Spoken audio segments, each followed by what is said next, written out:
জানিয়ে দিব এই মুহূর্তে আমাদের হাতে থাকা গুরুত্বপূর্ণ আপডেট সংবাদের শিরোনাম। শুরুতেই থাকছে চিকিৎসা শেষে রাতেই দেশে ফিরছেন বিএনপি নেতা মির্জা ফখরুল। এবারে থাকছে হামাসের হামলায় 5 ইসরায়েলি সেনা নিহত।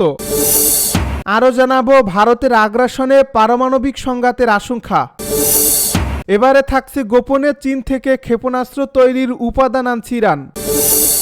সব শেষে জানিয়ে দিব রুশ বিমান ঘাঁটিতে কিয়েভের হামলার জবাব দিলেন পুতিন।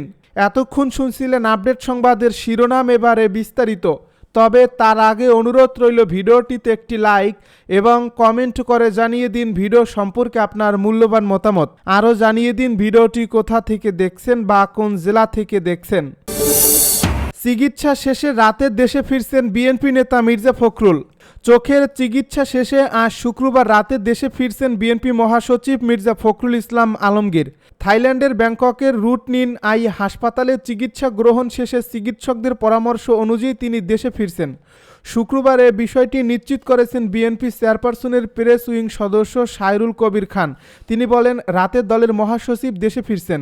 বাংলাদেশ সময় রাত 11টায় থাইল্যান্ড থেকে ঢাকার উদ্দেশ্যে রওনা হবেন বিএনপি নেতা মির্জা ফখরুল। হযরত শাহজালাল আন্তর্জাতিক বিমানবন্দরে তার অবতরণের কথা রয়েছে রাত 1:20। এর আগে চোখের স্বাস্থ্যগত জটিলতা ও অন্যান্য শারীরিক সমস্যার কারণে বিএনপি মহাসচিব গত 13 মে দিবাগত রাত 2:45 থাই এয়ারওয়েজের একটি ফ্লাইটে ঢাকার হযরত শাহজালাল আন্তর্জাতিক বিমানবন্দর থেকে ব্যাংককের উদ্দেশ্যে রওনা হন। হামাসের হামলায় 5 ইসরায়েলি সেনা নিহত।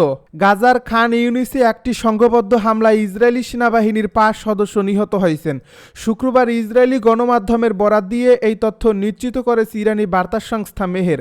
এ প্রতিবেদন অনুযায়ী গাজার প্রতিরোধ বাহিনী, বিশেষ করে হামাসের যোদ্ধারা খান ইউনিসে ইসরায়েলি বাহিনীকে একটি পরিকল্পিত ফাঁদে ফেলে সম্পূর্ণভাবে অরক্ষিত অবস্থায় পরাস্ত করে। ইসরায়েলি গণমাধ্যম জানায়, দক্ষিণ গাজার খান ইউনিসে একটি ভবন ধসে ইসরায়েলি সেনাদের উপর পড়ে। এতে 5 জন ইসরায়েলি সেনা নিহত হন এবং আরও কয়েকজন আহত হয়েছেন। এদিকে শুক্রবার গাজার স্থানীয় গণমাধ্যম জানায়, ঈদের দিনেও খান ইউনিসের উত্তর পশ্চিমাঞ্চলে ইসরায়েলি বাহিনীর গুলিতে এক শিশুসহ বেশ কয়েকজন ফিলিস্তিনি হতাহত হয়েছেন। অন্যদিকে গাজার হাসপাতাল সূত্র জানায়, ঈদের আগের দিন বর্বর ইসরায়েলি হামলায় অন্তত 70 জন নিহত এবং 189 জন আহত হয়েছেন। গাজার স্বাস্থ্য মন্ত্রণালয়ের তথ্য অনুযায়ী 2023 সালের 7 অক্টোবর থেকে চলা অব্যাহত ইসরায়েলি বাহিনীর আগ্রাসনে এখন পর্যন্ত 54,677 জন ফিলিস্তিনি নিহত হয়েছেন এবং 1,25,530 জন আহত হয়েছেন, যাদের বেশিরভাগই নারী ও শিশু। ভারতের আগ্রাসনে পারমাণবিক সংঘাতের আশঙ্কা।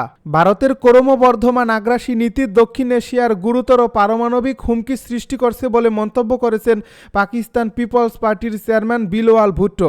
তিনি এই অঞ্চলে শান্তি বজায় রাখতে জরুরি কূটনৈতিক আলোচনার আহ্বান জানিয়েছেন। যুক্তরাষ্ট্র সফরকালে ব্লুমবার্গের সঙ্গে একান্ত সাক্ষাৎকারে তিনি কথা বলেন। পাকিস্তানের সংবাদ মাধ্যম ডনের এক প্রতিবেদনে এই তথ্য জানানো হয়েছে। সাক্ষাৎকারে বিলওয়াল বলেন, প্রধানমন্ত্রী নরেন্দ্র মোদীর নেতৃত্বে ভারতের বর্তমান সামরিক অবস্থান ভবিষ্যতে যে কোনো সংঘাতের ক্ষেত্রে পারমাণবিক সংঘর্ষের ঝুঁকি উল্লেখযোগ্যভাবে বাড়িয়েছে। তিনি আরও বলেন, ভারতের নতুন আগ্রাসী মতাদর্শ এই অঞ্চলে পারমাণবিক ঝুঁকি বাড়িয়েছে। পারমাণবিক সক্ষমতা সম্পন্ন ক্ষেপণাস্ত্রের ব্যবহার পরিস্থিতিকে অত্যন্ত জটিল করে তুলছে এবং ক্ষেপণাস্ত্রের যে কোনো সম্ভাব্য হামলার জবাব দেওয়ার সময় কমিয়ে দিয়েছে। ভারতের যুদ্ধবিরতি পরবর্তী অবস্থানের প্রসঙ্গে বিলওয়াল বলেন, মোদী সরকারের নতুন স্বাভাবিক ধারণা, যা প্রমাণ ছাড়াই আগ্রাসী সামরিক পদক্ষেপের সঙ্গে জড়িত, বিপজ্জনক এবং অস্থিতিশীল। তিনি বলেন, তারা এটিকে নতুন স্বাভাবিক বলছে, কিন্তু আমরা এটিকে অস্বাভাবিক বলি। এই বিপজ্জনক মতাদর্শ অনুসারে ভারত অপ্রমাণিত অভিযোগের ভিত্তিতে পাকিস্তানের সঙ্গে যুদ্ধ শুরু করতে পারে। গোপনে চীন থেকে ক্ষেপণাস্ত্র তৈরির উপাদান আনছে ইরান। গোপনে ভয়ঙ্কর পরিকল্পনা করছে ইরান। দেশটি চীন থেকে প্রচুর পরিমাণে ব্যালিস্টিক ক্ষেপণাস্ত্র তৈরির উপাদান অর্ডার করছে। এসব উপাদান দিয়ে অন্তত 800 ব্যালিস্টিক ক্ষেপণাস্ত্র তৈরি করা সম্ভব। শুক্রবার ওয়াল স্ট্রিট জার্নালের বরাতে টাইমস অফ ইসরায়েলের এক প্রতিবেদনে এই তথ্য জানানো হয়েছে। ওয়াল স্ট্রিট জার্নাল জানিয়েছে, চীন থেকে প্রচুর পরিমাণে ব্যালিস্টিক ক্ষেপণাস্ত্র তৈরির উপাদান অর্ডার করছে ইরান।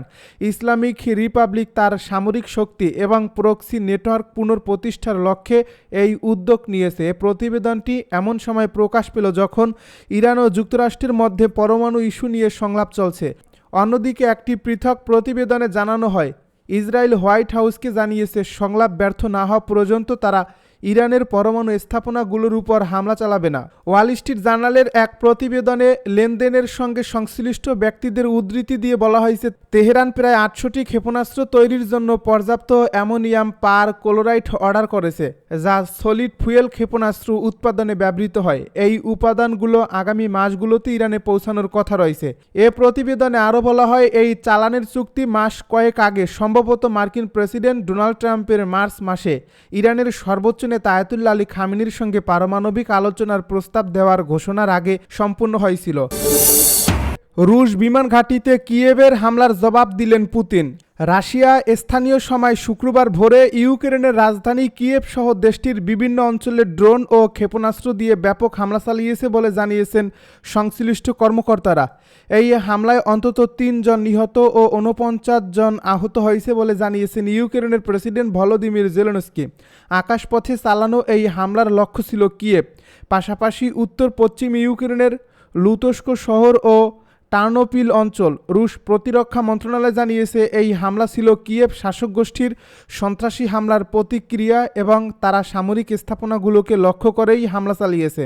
ইউক্রেনের প্রেসিডেন্ট ভলোদিমির জেলেনস্কি বলেন, এই মুহূর্তে এই হামলায় 3 জনের মৃত্যু নিশ্চিত হওয়া গেছে, যারা ইউক্রেনের রাষ্ট্রীয় জরুরি সেবায় কর্মরত ছিলেন। এই হামলায় 400টিরও বেশি ড্রোন ও 40টিরও বেশি ক্ষেপণাস্ত্র ব্যবহার করা হয়েছে, জানিয়ে আহতের সংখ্যা আরও বাড়তে পারে বলে আশঙ্কা প্রকাশ করেন তিনি।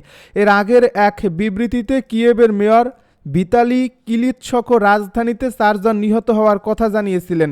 এদিন কিয়েভে বিমান হামলার সতর্কতা জারি ছিল, আর বোমার আঘাতে মেট্রোর রেল লাইন ক্ষতিগ্রস্ত হওয়ায় শহরের ট্রেন চলাচলে বিঘ্ন ঘটে। রাজধানীর হাজার হাজার মানুষ কয়েক ঘন্টা ধরে আশ্রয় কেন্দ্রে উদ্বেগে কাটায়। শহরের কেন্দ্র থেকে ভারী মেশিন গানের টানা গুলির শব্দ শোনা যাচ্ছিল, কারণ শহরের প্রান্তে অবস্থানরত প্রতিরক্ষা বাহিনীর ড্রোন ভূপাতিত করার চেষ্টা করছিল। কখনো কখনো আকাশে ড্রোনের গুঞ্জনের শব্দ শোনা যাচ্ছিল। গাজার হাসপাতালে ইসরায়েলের ড্রোন হামলা, 3 সাংবাদিক নিহত। গাজার একটি হাসপাতালে ইসরায়েলের ড্রোন হামলায় 3 জন ফিলিস্তিনি সাংবাদিক প্রাণ হারিয়েছেন। বৃহস্পতিবার গাজা শহরের আল আহলি আরব হাসপাতালে বর্বর এই হামলার ঘটনাটি ঘটে। তুরস্কের রাষ্ট্রীয় সংবাদ মাধ্যম আনাদুল এজেন্সি তাদের এক প্রতিবেদনে খবর জানিয়েছে। এ প্রতিবেদনে বলা হয়, একজন চিকিৎসা সূত্র নিশ্চিত করছে নিহতদের মধ্যে রয়েছেন প্যালেস্তাইন টিভির ক্যামেরাম্যান ইসমাইল বাধা, প্রতিবেদক সুলেমান হাজ্জাজ এবং শামস নিউজ এজেন্সির সাংবাদিক শামির আল রিফাই। তারা সবাই হাসপাতাল চত্বরে চালানো ড্রোন হামলায় প্রাণ হারান। স্থানীয় কর্তৃপক্ষ জানিয়েছে, 2023 সালের অক্টোবর থেকে চলমান ইসরায়েলি হামলায় এ নিয়ে নিহত সাংবাদিকদের সংখ্যা বেড়ে দাঁড়ালো 225 জনে। কাতার ভিত্তিক সংবাদ মাধ্যম আল জাজিরা জানিয়েছে, গাজা সিটির আল আহলি আরব হাসপাতালে সাংবাদিকদের উপর অপ্রত্যাশিত এক হামলার ঘটনা ঘটে। সেখানে সূর্যের তাপ থেকে বাঁচার জন্য তারা একটি অস্থায়ী তাঁবু স্থাপন করেছিলেন। সেখানেই হামলা চালিয়েছে ইসরায়েলি বাহিনী। অ্যাংলিকান গির্জার মাধ্যমে পরিচালিত এই হাসপাতালটিতে এটি নিয়ে 8মবারের মতো হামলা চালানো হলো। এই হামলায় 3 জন সাংবাদিক ঘটনাস্থলে নিহত হন। একসময় হাসপাতালের ওই প্রাঙ্গণের যেখানে সুন্দর একটি বাগান ছিল, সেখানে তার মৃতদেহের ছিন্ন ভিন্ন অংশ ছড়িয়ে ছিটিয়ে ছিল বলে প্রত্যক্ষদর্শীরা জানিয়েছেন। অপর সাংবাদিকের পরে মৃত্যু হয়। এ ঘটনায় একজন জ্যেষ্ঠ সাংবাদিকও গুরুতর আহত হয়েছেন। আল আহলি হাসপাতালেই তার জরুরি অস্ত্রোপচার করা হয়েছে।